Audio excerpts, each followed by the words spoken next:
Surely you've heard about this by now. I'm going to make a little bit of a different argument. It's a case for the liberal arts. Rob Reiner was known for a lot of things, probably most famously his directing, because there was so much of it.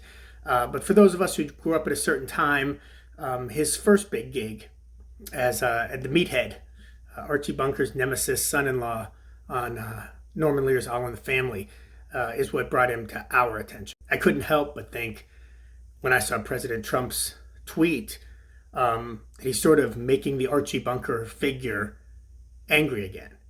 This is why it's important to study pop culture. This is why it's important to study in a liberal arts tradition, to look at things from multiple angles. I think we can shed some light on this dynamic between President Trump and the late Rob Reiner if we understand what Norman Lear was getting us to think about while we were watching All in the Family. If you know the show, you know the theme song with Archie and Edith sitting side by side at the piano, lamenting. Those were the days.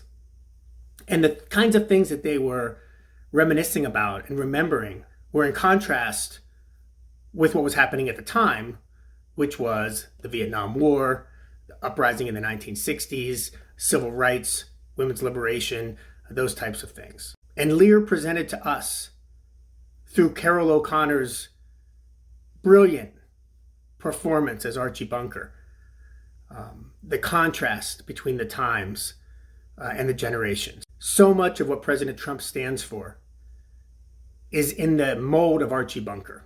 Archie Bunker, a fictional character, Archie Bunker, a straw man, Archie Bunker, who was put up by Norman Lear for us to find fault in him, as lovable as he may be.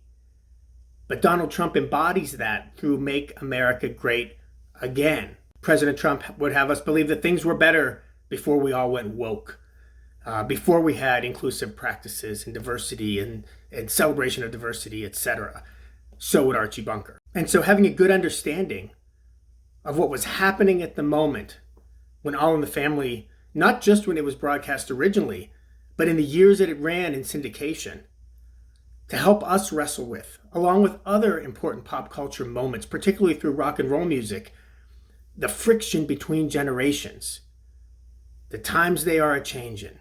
Think about Cat Stevens' Father and Son. We could go on, these contrasts in popular culture.